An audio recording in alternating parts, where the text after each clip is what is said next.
I'm a choreographer, and I'm the artistic director of Flyaway Productions, and I like to say that our work rests at the intersection of social justice and acrobatic spectacle.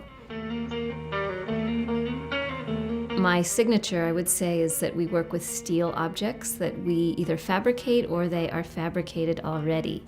For example, we just did a piece on the Women's Building, and the Women's Building hosts a really beautiful 4-story fire escape. We worked on 4 different levels of the fire escape, and to me it's really fun to work with what I call a stacked stage.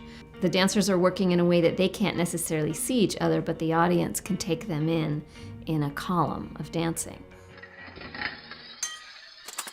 Well, when you're dancing on the side of a building and you're on a rope and harness, one of the things that you have to do is come to understand how the wall becomes the ground.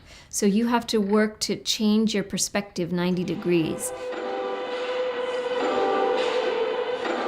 We made a piece called The Ballad of Polly Ann that featured the experience of women who've actually built the Bay Area's bridges, which I hadn't even known that women were involved in the trades in that way. So it was a great education for me, and it was really wonderful to turn those stories into a choreographic platform that obviously involved aerial work because bridges are high and off the ground. KALW is something you have to listen to if you want to really know what's going on in the world. There's a depth of information that you're not going to find on the 6 o'clock news or even in the New York Times.